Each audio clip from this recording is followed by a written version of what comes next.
तो स्टूडेंट्स, जैसा कि आप सभी विद्यार्थियों को पता है कि क्लास 12 की फिजिक्स विषय के अंतर्गत संपूर्ण भौतिकी के आप लोगों को हम 99 न्यूमेरिकल जो है सॉल्व करा रहे हैं।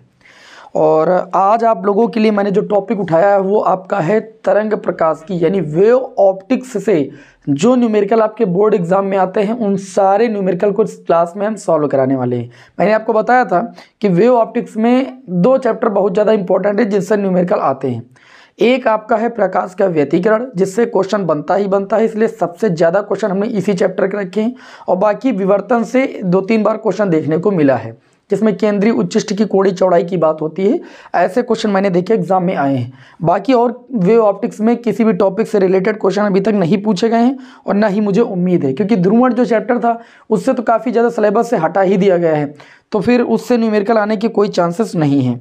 तो चलिए भाई, हम बिना समय को लॉस किए हुए बढ़ते हैं आज की इस क्लास के पहले क्वेश्चन की ओर। ठीक है, आप सभी लोग वीडियो को जरूर लाइक कर दीजिएगा, दोस्तों में ज़्यादा से ज़्यादा शेयर कर दीजिए, जिससे ज़्यादा से ज़्यादा विद्यार्थी हमसे जुड़ सकें, हमारा मनोबल बढ़ सके और आप लोगों को हम लगातार क्लासें प्रोवाइड कर सकें। क्योंकि आप सभी लोगों की एक मांग और भी आ रही है डेरिवेशन को लेकर के, तो टेंशन न लो, डेरिवेशन का भी धमाल मचाने आप सभी लोगों के समक्ष हम जल्द ही आ रहे हैं। चलिए भाई, आज के क्लास के पहले क्वेश्चन को देखते हैं। पहले क्वेश्चन में कहा गया है यंग के द्विस्लिट प्रयोग में पर्दे पर अधिकतम व न्यूनतम तीव्रताओं का अनुपात दिया गया है। पहले क्वेश्चन को ध्यान से पहले समझो। तो इस चैप्टर में कोई भी जो न्यूमेरिकल है उसमें बहुत ज़्यादा नहीं समझना है, फार्मूला बेस्ड क्वेश्चन है, चाहे जितना कठिन क्वेश्चन हो फार्मूला बेस ही है। बस थोड़ी सी बात आपको समझ में आनी चाहिए क्या क्या दिया गया है, ठीक है, और थोड़ा सा सावधानी बरतना है। जैसे इसमें दिया गया यंग के द्विस्लिट प्रयोग में पर्दे पर अधिकतम व न्यूनतम तीव्रताओं का अनुपात दिया गया है। ठीक है, सूत्र आना बहुत जरूरी है। अधिकतम व न्यूनतम तीव्रता का रेशियो आई मैक्स बटे आई मिन, इसका सूत्र आयाम के पदों में भी आप लोगों ने पढ़ा है और तीव्रता के पदों में पढ़ा है, लेकिन यहाँ पर आई मैक्स बटे आई मिन का जो रेशियो दिया है वो 9:1 दिया है। कितना दिया है? 9:1 दिया है। अब इन्होंने प्रश्न में ये कहा है कि सिल्टों की चौड़ाइयों में अनुपात क्या होगा। देखिए, मैक्सिमम और मिनिमम तीव्रता दे करके सिल्टों की चौड़ाइयों का अनुपात पूछ लिया। अब आप लोगों को ये पता होना चाहिए कि सिल्टों की जो चौड़ाई होती है वो किसके समानुपाती होती है। तो जो सिल्टों की चौड़ाई होती है वो आपकी क्या होती है? तीव्रता के समानुपाती होती है, और जो तीव्रता होती है वो आयाम के वर्ग के समानुपाती होती है। तो यहाँ पर हम क्या करेंगे? आई मैक्स बटे आई मिन से चाहे तो तीव्रता का रेशियो निकाल लें डायरेक्ट, तभी सही, और चाहे तो आयाम का रेशियो निकालने के बाद उसके बाद जो आयाम का वर्ग होगा वही तीव्रता के समानुपाती होगा, और जो तीव्रता का अनुपात होगा वही सिल्टों की चौड़ाई होगा अनुपात होगा। जाहिर सी बात है, तो जैसा भी आप कर सके कोई दिक्कत नहीं। तो आई मैक्स बटे आई मिन का फार्मूला अगर तीव्रता के पदों में आता है तो वो लगा दीजिए, नहीं आयाम वाला सभी को आता है। A1 + A2 का होल स्क्वायर बटे में A1 - A2 का होल स्क्वायर बराबर 9/1। किसको नहीं आता? सभी को आता है। अब ऊपर से हम A2 कॉमन ले लें, जबरदस्ती वाला है ना, तो ये हो जाएगा A1/A2 और +1 इसका होल स्क्वायर। जब A2 हम कॉमन लेंगे यहाँ से बाहर निकालेंगे तो ये A2 स्क्वायर निकलेगा। इसी तरीके से नीचे A2 square common, A2 square बाहर आ जाएगा तो ये A1 बटे में A2 माइनस कितना हो जाएगा? 1 हो जाएगा, और होल स्क्वायर बराबर 9/1। ये इससे आपका कैंसिल हो जाएगा कि नहीं हो जाएगा? ठीक, अब देखिए ये दोनों पर होल स्क्वायर है, इसको उधर मैं भेज दूंगा, तो ये A1/A2 +1 पूरे बटे में आ जाओ A1/A2 -1, और ये होल स्क्वायर उधर चला जाएगा √9/1। 9 √9 का मान होता है 3, 3/1 हो जाएगा। अब इसे सॉल्व कर लेना है और हम आयाम का अनुपात निकाल लेंगे, आयाम के वर्ग का अनुपात निकाल लेंगे, वही तीव्रता का रेशियो होगा, और तीव्रता का जो रेशियो होगा वही क्या होगा? सिल्टों की चौड़ाइयों का रेशियो होगा। तो देखिए इसको हम जो सॉल्व करेंगे, देखिए क्या कर सकते हैं। यहाँ पर 1 है, 1 का गुणा इधर से होगा तो ये A1/A2 +1 ही रहेगा, क्योंकि किसी भी चीज़ का 1 से गुणा करने पर उसमें कोई चेंजेस नहीं होता है। इसका गुणा इधर से करेंगे तो ये आपका हो जाएगा 3A1/A2, है ना, और 3 का गुणा 1 से भी होगा तो -3 हो जाएगा। अब एक काम करेंगे, यहाँ पर 1 है, 3 को इधर ले आएंगे, ये +3 हो जाएगा, और इधर 3A1/A2 है, इसको इधर ले जाएंगे -A1/A2 हो जाएगा। तो 3 और 1 कितना हो जाएगा? 4। और यहाँ पर देखिए ये 3A1/A2 - 1A1/A2 से घटेगा तो ये 2A1/A2 हो जाएगा कि नहीं हो जाएगा? इसको काट लो तो ये 2/1 बराबर आ जाएगा A1/A2। तो हम यहाँ से A1/A2 का होल स्क्वायर अगर निकालें, दोनों पक्षों का वर्ग कर दें, तो ये 4/1 आ जाएगा कि नहीं आ जाएगा।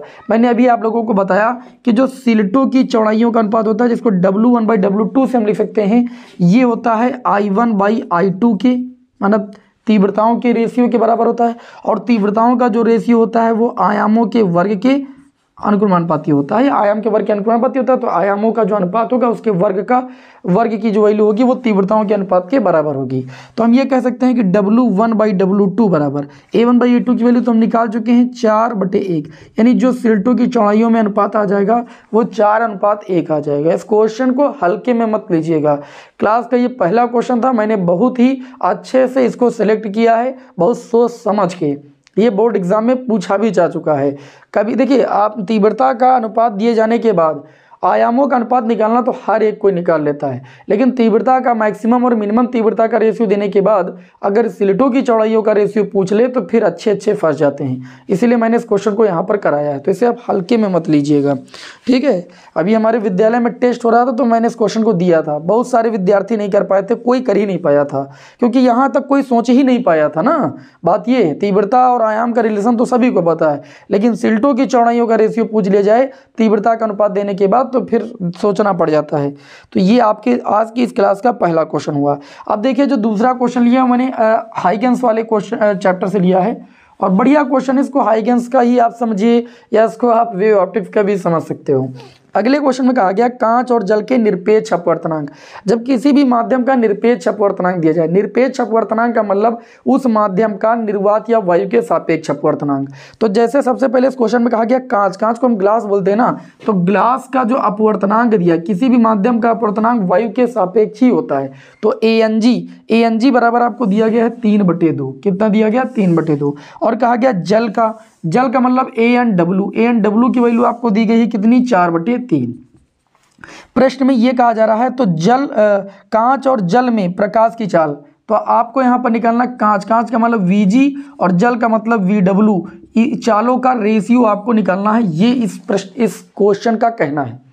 समझ आई बात कि नहीं? तो आप सभी लोगों ने पढ़ा है, क्योंकि हम सभी लोग जानते हैं n बराबर क्या होता है? C/V। n होता है माध्यम का अपवर्तनांक, C होता है निर्वात अथवा वायु में प्रकाश की चाल, और V होती है उस माध्यम में प्रकाश की चाल।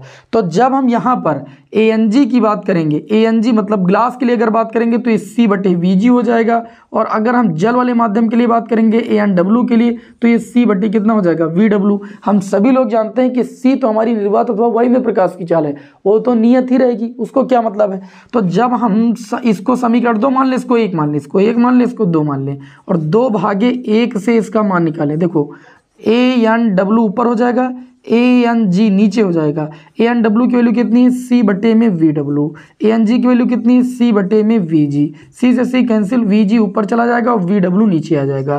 कहने का मेरा मीन्स है कि अगर आपको देखिए VG/VW की वैल्यू निकालनी थी, इसका रेशियो निकालने के लिए ANW/ANG करना पड़ेगा।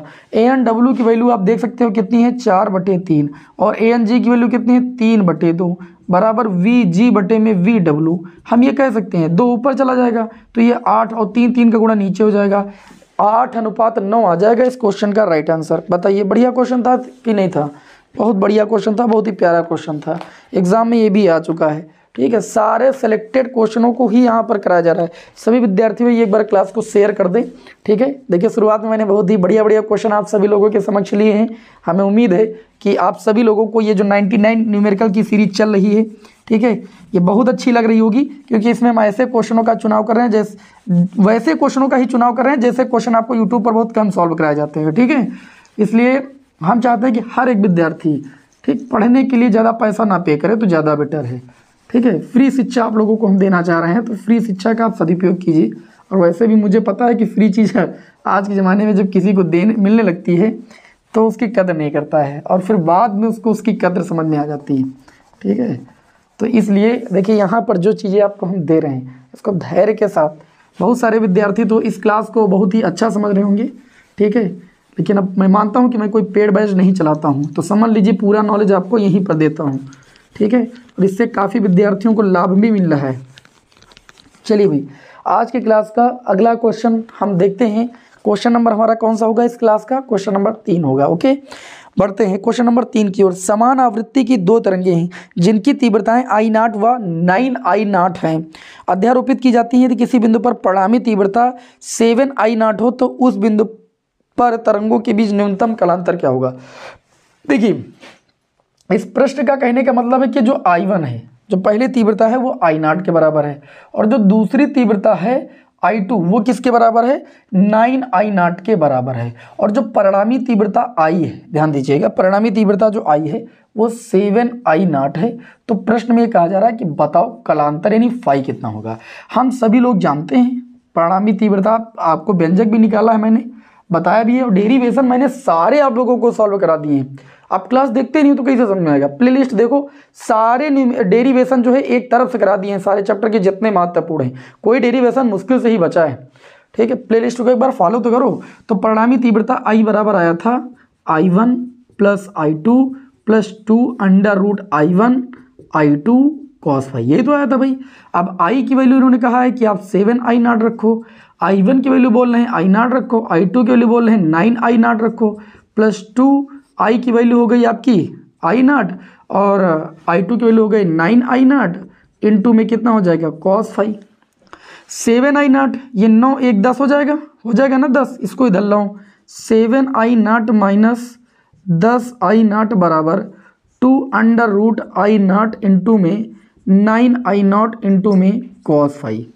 भाई देखिए, 7 से 10 जाएगा, माइनस का 3I0 बचेगा बराबर 2। I0 अंडर रूट के अंदर 2 बार है, वो बाहर निकलेगा 1 बार, और 9 अंडर रूट से बाहर निकलेगा 3, इंटू में कितना हो जाएगा? cos phi. I0 से I0 दोनों पक्षों में कैंसिल, 3 से 3 कैंसिल, cos फाई बराबर आपका आ जाएगा माइनस का 1/2। माइनस 1/2 होती है cos 120 की वैल्यू पता होगा आप लोगों को।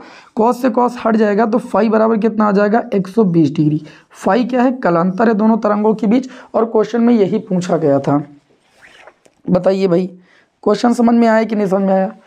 बिल्कुल समझ में आया होगा भाई, इतनी आसान तरीके से मैंने आपको सॉल्व कराया है। हम बढ़ेंगे अगले क्वेश्चन की ओर, है ना। ये हमारा क्वेश्चन नंबर 3 था इस क्लास का। टोटल इस क्लास में चूंकि ये वेव ऑप्टिक्स मैंने पूरी इकाई ही उठा ली है, तो जाहिर सी बात इसमें क्वेश्चन थोड़ा ज़्यादा कराएंगे। मैंने पहले भी बता दिया है कि इस चैप्टर या इकाई में जो न्यूमेरिकल है वो सब फार्मूला बेस है ना, और कोई भी उस तरह का कोई क्वेश्चन नहीं आता है। तो इसको आप ध्यान से देखते रहिएगा। ये जितने भी ज़्यादा क्वेश्चन लिए बहुत ज़्यादा देर में नहीं सॉल्व होंगे, जल्दी ही सॉल्व हो जाएंगे। अगर नज़र आप हटाओगे तो फिर दिक्कत आ जाएगी, फिर आपको लगेगा कि हम तेज़ पढ़ा रहे हैं। हम तेज़ नहीं पढ़ा रहे हैं, बहुत स्लो पढ़ा रहे हैं। ठीक है, एग्ज़ाम सर पर है, अब इतनी टाइम भी आप एकदम नर्सरी केजी के तरीके से नहीं पढ़ सकते हैं। क्वेश्चन नंबर 4 है कि प्रकाश के व्यतिकरण तथा विवर्तन में विभेद कीजिए। ये आप सभी लोग जानते हैं, बहुत इंपॉर्टेंट क्वेश्चन है। व्यतिकरण के बारे में भी आपको बताया गया और विवर्तन के बारे में, इसके बारे में विभेद आप अच्छे से पढ़ लीजिएगा। एकल झिर्री से प्रकाश के विवर्तन के प्रतिरूप में 6000 एंगस्ट्रॉम तरंगदैर्ध्य का प्रकाश 3 × 10⁻⁴ सेंटीमीटर चौड़ाई की झिर्री पर, ध्यान दीजिएगा, झिर्री विवर्तन वाले चैप्टर में झिर्री की चौड़ाई को ई बोला गया है, और व्यतिकरण वाले चैप्टर में स्लिटों की चौड़ाई को स्मॉल डी से बोला गया है, और पर्दे की चौड़ाई को कैपिटल डी से बोला गया है, और फ्रिंज की चौड़ाई को कैपिटल डी से उसके डब्ल्यू से बोला गया है। ओके, इन्होंने कहा है कि केंद्रीय उच्चिष्ट की कोणीय चौड़ाई, देखिए जो केंद्रीय उच्चिष्ट की कोणीय चौड़ाई होती है बीटा बराबर, सूत्र आप लोगों ने पढ़ा है विवर्तन वाले चैप्टर में, 2λ/e। यहाँ पर इस प्रश्न में देखिए लैम्डा का मान दिया गया। सबसे पहले लिखिए, लैम्डा की वैल्यू दी गई 6000 एंगस्ट्रॉम। कितना दिया गया? 6000 एंगस्ट्रॉम। इसका मतलब सभी लोग जानते हैं, इसका मतलब क्या है? 6 3 0 का मतलब 10⁻³ होता है, एंगस्ट्रॉम का मतलब 10⁻⁻10 मीटर होता है कि नहीं होता है? तो लैम्डा बराबर यहाँ से आ जाएगा 6 × 10⁻, आधार समान है, -10 से 3 जाएगा -7 मीटर। पहले तरंगदैर्ध्य को हमने मीटर में कन्वर्ट कर लिया। फिर आगे प्रश्न में ये कहा गया है कि 3 × 10⁻⁴ सेंटीमीटर में दिया गया है झिर्री की चौड़ाई, स्मॉल ई से लिखी जाती है, 3 × 10⁻⁴ सेंटीमीटर। इसको मीटर में कन्वर्ट करेंगे, 3 × 10⁻⁶ मीटर आ जाएगा। मानते हैं इस बात को? आगे दिया है कि अभिलंबवत आपतित होता है केंद्रीय उच्चिष्ट की कोणीय चौड़ाई। इसका फार्मूला ही तो है केवल, केंद्रीय उच्चिष्ट की कोणीय चौड़ाई, जिसे हम किससे लिखते हैं भाई? बीटा से लिखते हैं। तो बीटा बराबर आप लोगों ने पढ़ा है 2λ/e। पढ़ा है कि नहीं पढ़ा है? पढ़ा होगा, बिल्कुल पढ़ा होगा। ठीक है, अरे भाई ये कहीं अलग से सूत्र नहीं आता है। ठीक है, जो विवर्तन वाला चैप्टर है उसमें उसकी ज्यामितीय व्याख्या आपको कराई गई है। तो वहाँ पर ये बताया गया है केंद्रीय उच्चिष्ट की कोणीय चौड़ाई बीटा बराबर 2 और लैम्डा की अगर बात करें तो ये है 6 × 10 की घात -7 और ई की बात करें तो ये है आपके 3 × 10 की घात -6। तो बीटा बराबर कितना आ जाएगा 3 दूनी 6, 2 दूनी कितना हो जाएगा 4 × 10 की घात -6 से -7 जाएगा -1, इसको भाग करेंगे तो ये 0.4 आ जाएगा। और चौड़ाई किसी भी चौड़ाई है तो जाहिर सी बात है, और चूंकि ये देखिए बात है यहाँ पर कोणीय चौड़ाई की, ठीक है, अगर ओनली चौड़ाई होती है तो मीटर लिखते हैं, कोणीय चौड़ाई है इसलिए -4 डिग्री आप कह सकते हैं इसको। ओके 0.4 डिग्री, रेडियन लिखा जा सकता है, कोणीय चौड़ाई है, वैसे तो 0.4 डिग्री ज़्यादा बेटर है, आंसर में ही आता है। आगे बढ़ते हैं आज की क्लास के अगले क्वेश्चन की ओर। है ये क्वेश्चन नंबर हमारा कौन सा था 4 था इस क्लास का। हम बढ़ते हैं क्वेश्चन नंबर भाई 5 की ओर। क्लास को आप सभी लोग दोस्तों में ज़्यादा से ज़्यादा भाई शेयर करा करें, जितना ज़्यादा आप शेयर करेंगे मनोबल मेरा उतना ही ज़्यादा बढ़ता है। तो मैं जब मोटिवेट होता हूँ तो मैं सोचता हूँ आप लोगों के लिए और अच्छी से अच्छी क्लास प्रोवाइड कर सकूँ मैं, ठीक है। ज़्यादा तो नहीं कहता हूँ, लेकिन जो न्यूमेरिकल की सीरीज आपको हम प्रोवाइड कर रहे हैं ये आपके लिए रामबाण सिद्ध ना हुई तो कहना, ठीक है। हमने पूरा एनालिसिस किया है, जितने भी आपके 10-12 सालों के प्रीवियस ईयर के पेपर मैंने सब का एनालिसिस कर लिया है, और ये मैंने एकदम एनालिसिस करने के बाद ये न्यूमेरिकल की सीरीज मैंने ओपन की है, मैंने चलाना शुरू किया है, ठीक। तो इसे आप हल्की में लेकर बिल्कुल मत पढ़िएगा। आगे हम बढ़ते हैं आज के क्लास के अगले क्वेश्चन की ओर। क्वेश्चन नंबर ये हमारा होगा आज की क्लास का 5। इसमें कहा जा रहा है कि 9I तथा 4I तीव्रता की 2 तरंगों की परिणामी तीव्रता ज्ञात कीजिए। नंबर 1 जब कला संबद्ध और कला असंबद्ध हों, ठीक है। देखिए सबसे पहले उन्होंने कहा कि जो I1 है पहली तरंग एक तीव्रता है उसकी 9I है, और एक I2 की जो वैल्यू दी है वो आपको 4I दी गई। इन्होंने कहा कि जब दोनों तरंगे कला संबंध हो, ठीक है, पहली कंडीशन जब दोनों तरंगे कला संबंध होती हैं तो जो हम एंगल लेते हैं थीटा वो आपका लिया जाता है 0 डिग्री, या जो फाई की वैल्यू होती है वो 0 डिग्री होती है। तो परिणामी तीव्रता का सूत्र होता है I1 + I2 + 2 √I1 I2 into में cos फाई के स्थान पे कितना हो जाएगा 0 डिग्री। इतना याद रखिएगा कला संबद्ध के लिए। I1 की वैल्यू 9I, I2 की वैल्यू 4I और +2 √9I इंटू में 4I इंटू में cos फाई की वैल्यू कितनी होती है भाई 1 होती है, ठीक है।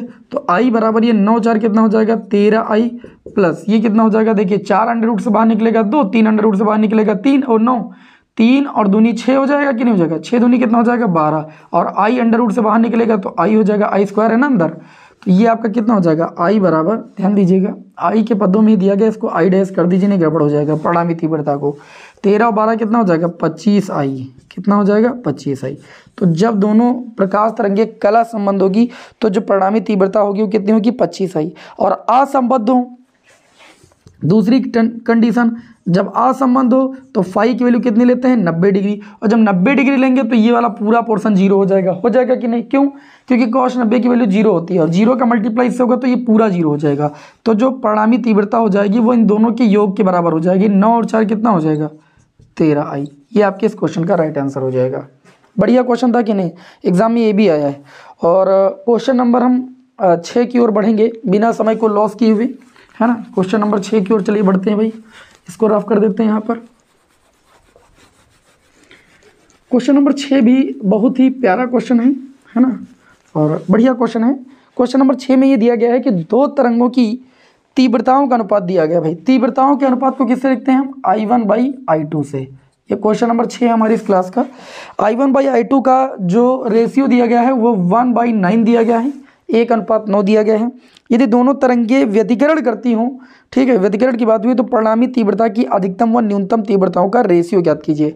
देखिए Imax बटे Imin ज्ञात करने के लिए हम क्या करते हैं, तो अलग अलग तीव्रताएं पता हो, तो अलग अलग आयाम पता हो, 2 ही चीज़ पर हम मैक्सिमम या मिनिमम तीव्रता निकाल सकते हैं। तो हम क्या करेंगे, देखिए I1/I2 किसके बराबर होता है, आप कहेंगे A1/A2 के होल स्क्वायर के बराबर होता है। इसको ऐसे भी लिख सकते हैं बराबर 1/9।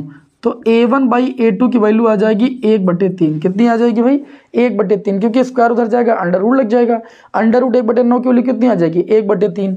ओके, तो यहाँ पर यदि A1 की वैल्यू को A मान लें तो हम ये कह सकते हैं कि A2 की वैल्यू कितनी हो जाएगी 3A, तभी इन दोनों का रेशियो 1/3 आएगा कि नहीं आएगा।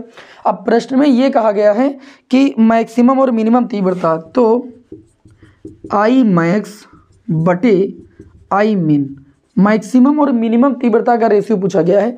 आयाम के पदों में सब विद्यार्थी सूत्र जानते हैं, A1 + A2 का होल स्क्वायर बटे में A1 - A2 का होल स्क्वायर, यही सूत्र तो होता है। I max बटे I min बराबर यही सूत्र तो होता है। और तीव्रता के पदों में I1 - I2/I1 + I2 कुछ करके ऐसे होता है, I1 + I2 है ना।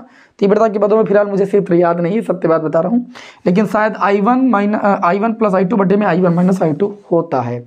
ओके, तो ये हो जाएगा I max बटे में I min बराबर A1 + A2 के लिए हमको पता हो चुकी है, इसलिए हम I max by I min निकाल सकते हैं एकदम आसानी के साथ। A + 3, ये देखो A1 के स्थान पर A और इसके स्थान पर 3, तो कितना हो जाएगा 4A। 4A का स्क्वायर करेंगे 16A² होगा कि नहीं होगा, मैंने डायरेक्ट लिख दिया है, कोई दिक्कत। A1 - A2, A से हम 3A को घटाएंगे -2A का स्क्वायर करेंगे तो प्लस का 4A², A² से A² कैंसिल, 4 × 4 = 16, ये आ जाएगा 4:1। I max by I min यानी I मैक्सिमम और I मिनिमम, मैक्सिमम और मिनिमम तीव्रता का रेशियो आ जाएगा 4:1। आज की क्लास के अगले क्वेश्चन की ओर बढ़ते हैं। क्वेश्चन नंबर 6 था, क्वेश्चन नंबर 7 की ओर हम बढ़ते हैं भाई, है ना। हम लोग कदम कदम बढ़ाए जाएंगे, एक के बाद एक न्यूमेरिकल को सॉल्व करते जाएंगे और धीरे धीरे इस पूरे चैप्टर के हम सभी लोग न्यूमेरिकल सॉल्व कर डालेंगे। अगला जो न्यूमेरिकल होगा, न्यूमेरिकल नंबर हमारा भैया 7 है। इसमें बोला गया है यंग के द्विझिर्री प्रयोग में, द्विस्लिट प्रयोग आप लोगों ने पढ़ा है, स्लिटों के बीच की दूरी 0.4 है। देखिए स्लिटों के बीच की दूरी को स्मॉल d से लिखते हैं, ठीक है। स्मॉल d बराबर आपको दिया गया 0.4 mm, स्मॉल d बराबर 0.4 mm। इसको आप ऐसे भी लिख सकते हो 4 × 10⁻⁻4 मीटर। क्यों? क्योंकि mm का मतलब 10⁻³ होता है और 0.4 है तो 0.1 अंक आ गया तो 10⁻1 उसे भी ले सकते हैं। 10⁻1 और 10⁻3 10⁻4 मीटर होगा। इस बात को आप समझ पा रहे होंगे। आगे दिया गया कि प्रयुक्त प्रकाश की तरंग दैर्ध्य 6000 एंगस्ट्रॉम है। तरंग दैर्ध्य को लैम्डा से लिखते हैं, 6000 एंगस्ट्रॉम का मतलब 6 × 10⁻7 मीटर, अभी बताया मैंने चेंज करके। फिर आगे उन्होंने कहा 2 मीटर दूर पर्दे के बीच की दूरी को कैपिटल D से लिखते हैं, वो आपको 2 मीटर दी गई है। पर्दे के बीच की दूरी 2 मीटर। और ये कह रहे हैं कि प्राप्त व्यतिकरण प्रतिरूप में केंद्रीय फ्रिंज से 5वीं अदीप्त फ्रिंज की दूरी। मैं आपको एक चीज बताऊंगा, 2 सूत्र। जब आपसे ये पूछा जाए केंद्रीय फ्रिंज से, मैं फार्मूला ही पूरा लिख देता हूं, सूत्र केवल इन्हीं 2 सूत्रों पर क्वेश्चन ज्यादा बनता है। केंद्रीय फ्रिंज से NV अदीप्त फ्रिंज की दूरी है ना, और एक होती है दीप्त फ्रिंज की दूरी। अदीप्त फ्रिंज की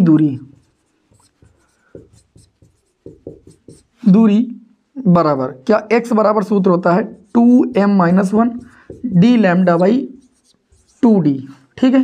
तथा अगर ये कहा जाए केंद्रीय फ्रिंज से, इसका भी फार्मूला आप लोग लिख लीजिएगा, वैसे तो मुझे उम्मीद है कि आप लोगों को पता होगा।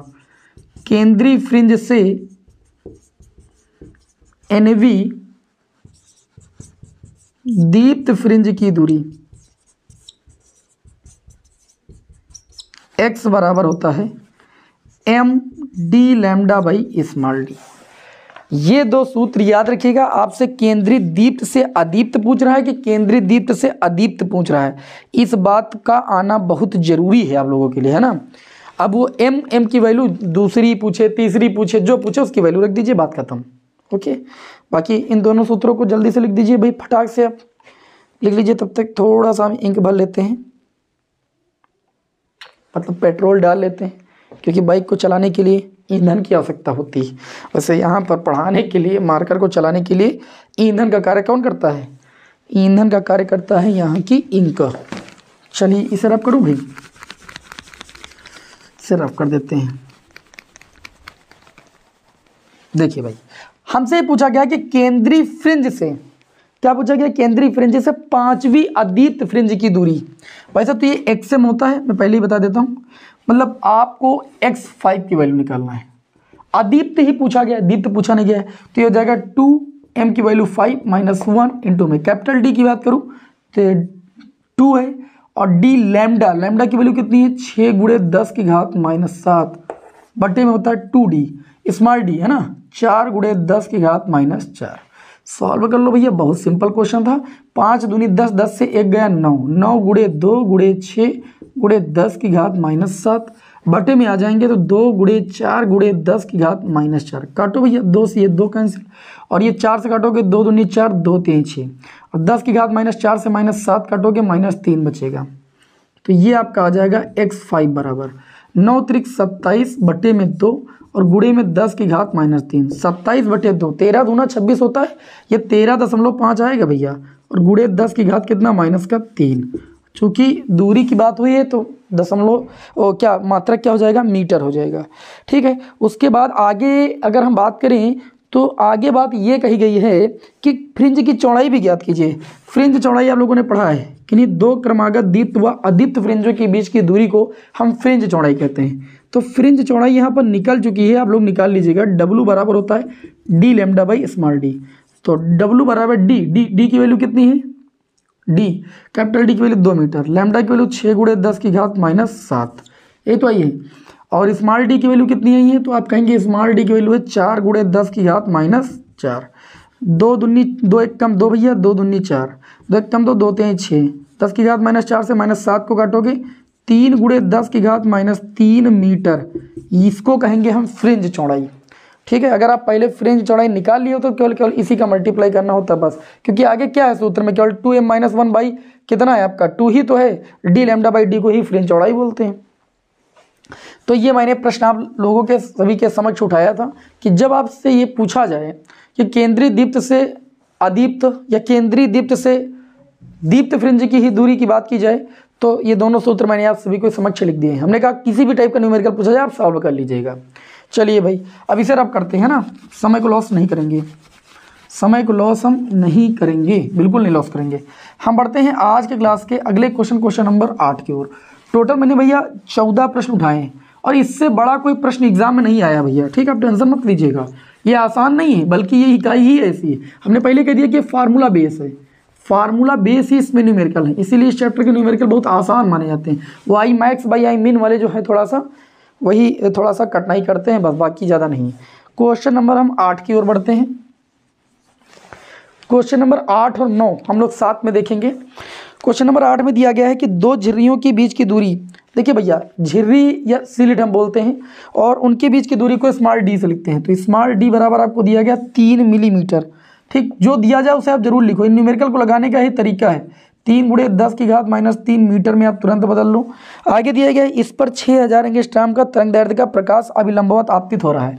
तो लैम्डा बराबर 6000 एंगस्ट्रॉम का मतलब 6 गुणे 10 की घात -7 मीटर।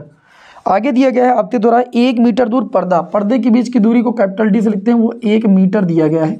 आगे ये दिया गया है प्रारूप प्राप्त हो रहा है फ्रिंजों की चौड़ाई, फ्रिंजों की चौड़ाई को किससे लिखते हैं, W से लिखते हैं। आगे इन्होंने कहा कि केंद्रीय फ्रिंज से दूसरी अदीप्त फ्रिंज की दूरी की गणना।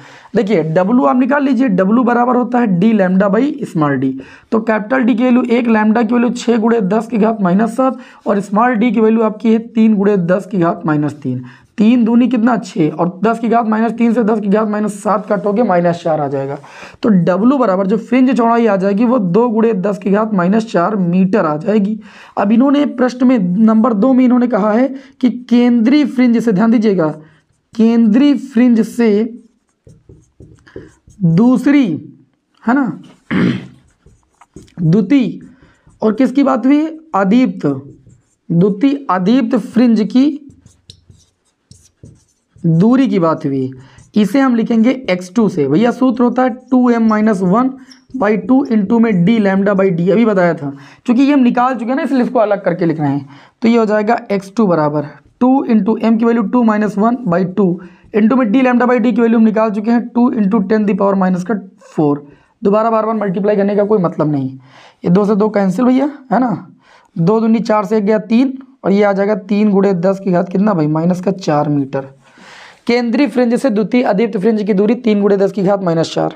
ओके, किसी विद्यार्थी को कोई दिक्कत नहीं, इसे आप 0.3 mm भी लिख सकते हो, वही हम सोच रहे थे। इसको 0.2 mm लिख सकते हो। आगे अगला क्वेश्चन नंबर हमारा 9 होगा। आज की क्लास का क्वेश्चन नंबर 9 देखते हैं। मज़ा आ रहा है आप सभी लोगों को कि नहीं आ रहा है? ठीक, कमेंट ज़्यादा मत परेशान होइए करिए, आप पढ़ने के लिए आए हैं, बोर्ड एग्जाम की तैयारी कर रहे हैं, कमेंट से कोई मतलब नहीं है, पढ़ाई पर ध्यान दीजिए। ओके, क्वेश्चन नंबर 9 है, किसी दिए हुए क्षेत्र में I1 एवं I2 तीव्रता की 2 प्रकाश तरंगे संचरित हैं। कितनी तरंगे संचरित हैं? 2, एक I1 तीव्रता की, एक I2 तीव्रता की।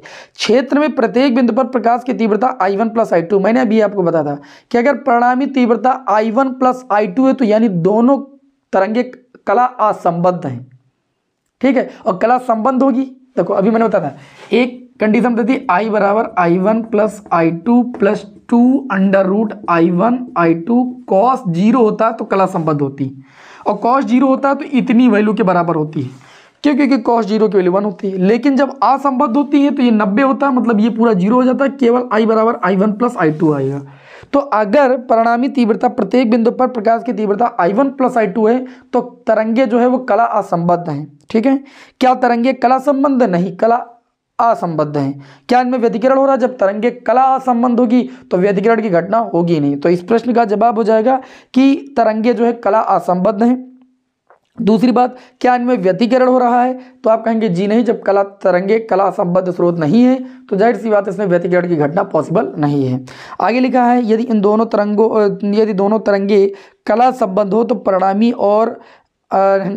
अधिकतम और न्यूनतम तीव्रता का मान क्या होगा? भैया दोनों तरंगे अगर कला संबद्ध होगी तो परिणामी क्या बोला गया है? अधिकतम तीव्रता और परिणामी न्यूनतम तीव्रता। तो जो आई मैक्स होगा, ध्यान दीजिएगा, I max I1 plus I2 plus 2 under root I1 I2 cos 0 होगा मैक्सिमम तीव्रता, तथा अगर मिनिमम तीव्रता की बात होगी तो ये हो जाएगा I1 plus I2 plus 2 under root I1 I2 into में कॉस 180 डिग्री। यहाँ पर आपका माइनस आ जाएगा, कॉस 180 की वैल्यू -1 होती है, ठीक है। तो जब तरंगे कला संबद्ध होगी तो अधिकतम और न्यूनतम परिणामी तीव्रता ये होगी आपकी। बात समझ में आ गई कि नहीं आ गई? 2024 के FU सेट में क्वेश्चन आया है भैया, काफ़ी महत्वपूर्ण प्रश्न है। आज की क्लास के क्वेश्चन नंबर हम 10 की ओर बढ़ेंगे बिना समय को लॉस किए हुए। क्वेश्चन नंबर 10 में क्या बोला जा रहा है कि यंग के द्विस्लिट प्रयोग में किसी बिंदु पर पहुंचने वाली तरंगों का जो पथांतर है, पथांतर को चलिए हम डेल्टा x से भी लिखते हैं लेकिन पथांतर ही लिख देते हैं, वो λ/3 है, ठीक है। और इस बिंदु पर परिणामी तीव्रता I है। व्यतिकरण प्रारूप में अधिकतम तीव्रता का अनुपात ज्ञात कीजिए। तो मान लेते, ध्यान दीजिएगा, इन्होंने ये कहा यंग के द्विस्लिट प्रयोग में किसी बिंदु पर पहुंचने वाली तरंगों के बीच पथांतर दिया है। तो पथांतर दिया तो इस स्थिति में कलांतर निकाल लेते हैं, कलांतर को ΔΦ से लिखते हैं। कलांतर और पथांतर में आपको संबंध बताया गया था, कलांतर बराबर होता है 2 पाई बाई लैम्डा इंटू में क्या होता है? पथांतर। तो पहले यहाँ से इसका कलांतर निकाल लेते हैं और इसकी तीव्रता निकाल लेते हैं। तो ये हो जाएगा ΔΦ बराबर 2 पाई बाई लैम्डा और पथांतर है λ/3। तो ये आ जाएगा 2 पाई/3। 2 पाई/3 का मतलब जानते होंगे, पाई की वैल्यू 180 रखेंगे, 3 × 18 120 डिग्री आ जाएगी। कितनी आ जाएगी? 120 डिग्री। कलांतर कितना आ जाएगा भैया? 120 डिग्री। इस स्थिति में पहले तीव्रता निकाल लीजिए, फिर उनका व्यतिकरण प्रारूप में अधिकतम तीव्रता के लिए एंगल 0 डिग्री लेते हैं। तो इस स्थिति में जो तीव्रता निकालेंगे, मान लेते हैं कि जो I1 तीव्रता है, I2 जो तीव्रता है वो I डैश के बराबर है। तो इस स्थिति में जो तीव्रता हो जाएगी I1 plus I2 plus 2 under root I1 I2 cos 120 हो जाएगी कि नहीं? सबसे पहले इस पथांतर के अकॉर्डिंग जो तीव्रता होगी वो निकालेंगे, फिर अधिकतम तीव्रता निकालेंगे और फिर दोनों का रेशियो पूछा जा रहा है कि दोनों का रेशियो आप ज्ञात कीजिए। चलिए भाई देखते हैं इसको भी, इसको रब कर दूं भाई? हाँ, पूरा रब कर देते हैं। आप सभी लोगों को देखिए PDF हम प्रोवाइड कर देते हैं। आप सभी लोग टेलीग्राम चैनल ज्वाइन कर लीजिए। टेलीग्राम चैनल का नाम है बालाजी स्टडी मोशन, ठीक है। आप टेलीग्राम ओपन कर लीजिए, ऊपर सर्च कर लीजिए बालाजी स्टडी मोशन और जो चैनल उसको ज्वाइन कर लीजिए। इस प्रश्नों की PDF आपको तुरंत तत्काल हम प्रोवाइड करा देते हैं, ठीक है। फ्री सेवा तत्काल आपको हम प्रोवाइड करते हैं। तो देखिए अब इस स्थिति में जब कलांतर 120 रखेंगे, अभी बताया कलांतर 120 cos 120 की वैल्यू -1/2 होती है, तो ये हो जाएगा I बराबर दें, I1 की वैल्यू भी I बोला गया है, I2 की वैल्यू भी I डैश बोला गया है, I डैश बोला गया है, और ये हो जाएगा 2 under root I dash cos 20 की वैल्यू -1/2, 2 से 2 कैंसिल। तो ये आपकी परिणामी तीव्रता यहाँ से आ जाएगी 2I डैश, ठीक। I डैश का अंडर रूट निकालेंगे तो ये केवल I डैश आ जाएगा और ये माइनस का हो जाएगा, कारण क्योंकि ये माइनस का है तो ये ओनली I डैश आएगा। तथा कह रहे हैं कि अधिकतम तीव्रता I0, अधिकतम तीव्रता I0 का रेशियो निकालिए। अधिकतम तीव्रता भैया क्या कब होगी? तो I बराबर I1 plus I2 plus 2 under root I1 I2 cos 0 होगा, तभी मैक्सिमम तीव्रता होगी। और तब ये कह रहे हैं कि परिणामी तीव्रता I नॉट हो। तो I नॉट बराबर यहाँ I1 की वैल्यू I डैश, I2 की value I dash plus 2 under root I dash, है ना। और I2 के स्थान पर भी कितना I डैश, क्योंकि I1 बराबर I2 बराबर I डैश, और ये cos 0 की वैल्यू 1, तो I डैश बराबर ये कितना हो जाएगा 2I डैश, और ये हो जाएगा 2I डैश, I डैश का अंडर रूट कितना हो जाएगा I डैश, ये आ जाएगा 4I डैश। अब प्रश्नानुसार बात में ये कही जा रही है कि I बटे में I नॉट, इसका अनुपात कितना होगा। I की value I not I, I not की value 4I I dash I है, I डैश कैंसिल, 1/4 आ जाएगा। रेशियो ही तो पूछा गया था I बाई I नॉट की। आगे देखते हैं, चलिए बढ़ते हैं। अगला जो क्वेश्चन होगा आज की क्लास का क्वेश्चन नंबर भैया 11 होगा। स्क्रीनशॉट किसी को लेना है तो ले सकता है। अब हम बढ़ते हैं क्वेश्चन नंबर 11 की ओर। सर अब कर दूं भाई? ओके, रब करेंगे तभी तो अगला क्वेश्चन बताएंगे। क्यों? Question number 11। अब आप ये यहाँ पर देख सकते हैं कि आज की इस क्लास में आपको थोड़ा सा हम फास्ट न्यूमेरिकल सॉल्व करा रहे हैं। क्यों? देखिए मैंने आप लोगों को 99 न्यूमेरिकल की जो सीरीज़ देना शुरू किया है ना, तो उसमें आप लोगों को मैंने बहुत धीरे धीरे पढ़ाया, लेकिन मैंने सोचा कि जिसमें न्यूमेरिकल इतने आसान है उनका कैलकुलेशन तो फास्ट होना चाहिए ना। 2-2, 3-3 लाइन के न्यूमेरिकल हैं। अगला जो क्वेश्चन है बहुत ही प्यारा क्वेश्चन है। यंग के द्विस्लिट प्रयोग में स्लिटों के बीच की दूरी 10⁻³ मीटर है। मतलब स्मॉल डी की जो वैल्यू है वो 10⁻³ मीटर है। आगे दिया गया स्लिटों तथा पर्दे के बीच की दूरी 3 मीटर है। कैपिटल डी बराबर 3 मीटर दिया गया है। आगे प्रश्न में कहा जा रहा है कि फ्रिंज चौड़ाई यानी W बराबर 2.1 दिया गया है, गुणे 10⁻³ मीटर दिया गया है। आगे कह रहे हैं प्रयोग में प्रयुक्त प्रकाश की तरंगदैर्घ्य यानी लैम्डा निकालो भैया। तो फ्रिंज चौड़ाई बराबर होता है D lambda by small D. तो इसको हम ले सकते हैं कैपिटल डी लैम्डा बराबर W स्मॉल डी, लैम्डा बराबर W स्मॉल डी बटे में कैपिटल डी। तो लैम्डा बराबर W की वैल्यू है 2.1 गुणे 10⁻³ स्मॉल डी की वैल्यू है 10⁻³ और कैपिटल डी की वैल्यू है 3 मीटर। इसको सॉल्व कर लो भैया, 3 सते 21.7 आएगा और गुणे 10⁻⁻6। ठीक है, या इसको ऐसे भी ले सकते हो, लैम्डा बराबर 7000 एंगस्ट्रॉम भी लिखा जा सकता है।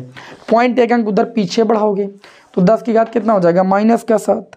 ठीक है, उसके बाद 7 गुणे 10⁻⁻7 को ही 7000 एंगस्ट्रॉम बोलते हैं। चलिए भाई, ये क्वेश्चन था हमारी आज की इस क्लास का क्वेश्चन नंबर 11। बढ़ते हैं क्वेश्चन नंबर 12 की ओर।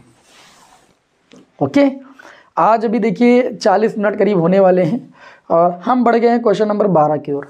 क्वेश्चन नंबर 12 ये है कि एकल स्लिट द्वारा विवर्तन में द्वितीय निम्निष्ठ का मतलब ये है m बराबर 2 दिए हैं। द्वितीय निम्निष्ठ 60 डिग्री के विवर्तन कोण पर प्राप्त होता है, थीटा बराबर 60 डिग्री। विवर्तन वाला चैप्टर का न्यूमेरिकल है ये, और ये दोनों बहुत इंपॉर्टेंट न्यूमेरिकल हैं जो लास्ट में आपको बताने जा रहे हैं 12 और 13। इसमें दिया गया यदि प्रकाश की तरंगदैर्घ्य लैम्डा हो, लैम्डा ही दी गई है, ठीक है, लैम्डा हो तो स्लिट की चौड़ाई क्या होगी। स्लिट की चौड़ाई को किससे लिखते हैं, यहाँ पर ई से लिखते हैं। आप सभी लोगों ने पढ़ा था ई साइन थीटा बराबर एम लैम्डा, पढ़ा था ना, ई साइन थीटा बराबर एम लैम्डा। विवर्तन की जो ज्यामिति व्याख्या पढ़े वो कर लेगा। स्लिट की चौड़ाई ई बराबर एम लैम्डा बाई कितना होता है साइन थीटा की वैल्यू कितनी है 60 डिग्री, एम की वैल्यू 2 और लैम्डा की वैल्यू लैम्डा ही बोले ही कि रखो, और साइन 60 डिग्री की वैल्यू होती है √3/2। तो ई बराबर 2 पर चला जाएगा, 4 लैम्डा बाई कितना हो जाएगा √3। ये आपकी आ जाएगी स्लिट की चौड़ाई। कोई समस्या? अब आज की इस क्लास का लास्ट क्वेश्चन हम आप सभी के समक्ष लेने जा रहे हैं। ठीक है, तो सभी विद्यार्थी भाई एक बार वीडियो को शेयर कर दें। अब आप लोगों ने देख लिया, आपके दोस्त लोग भी देख लें, उनको भी शेयर कर दीजिए। बहुत ही बढ़िया क्वेश्चन आज की इस क्लास में लिए गए थे आप लोगों के लिए। ठीक है, आप लोगों को लग रहा होगा कि बड़े आसान है, ये आसान वगैरह कुछ नहीं, इनकी प्रैक्टिस बहुत ज़रूरी है।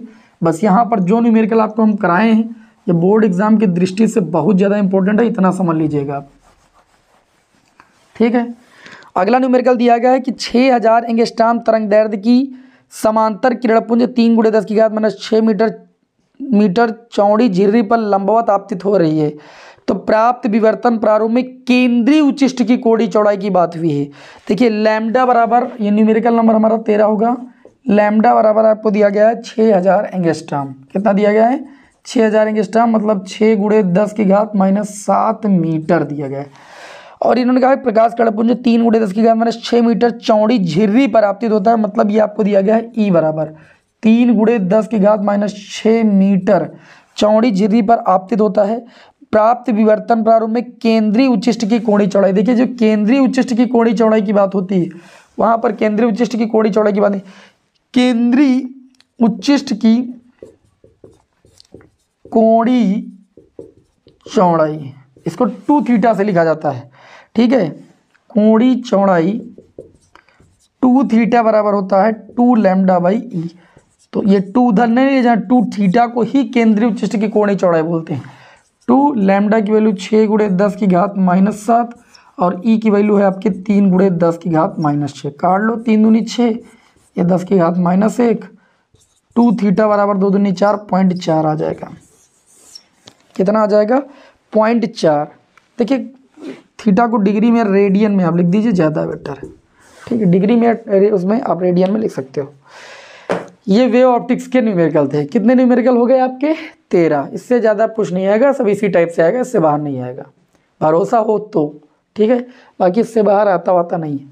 जो केंद्रीय वो बताया मैंने ना कि व्यतिकरण में केंद्रीय दीप्त से MAV अदीप्त वाला या दीप्त वाला, उस क्वेश्चन को ज़्यादा अच्छे से तैयार कर लीजिए, या तो ये वाला क्वेश्चन और ये वाला तैयार कर लीजिए। ज़्यादा मैंने एग्जाम में देखा है रिपीट हो रहा है, ठीक है। बाकी बताइएगा कमेंट बॉक्स के माध्यम से, और आपको कहाँ पर दिक्कत है। आप लोग जैसी दिक्कत बताते हैं वही सी क्लास आपको लगातार दे रहे हैं। बाकी बेस्ट ऑफ लक आप सभी लोगों को। मिलते हैं नेक्स्ट क्लास में। जय हिंद, वंदे मातरम।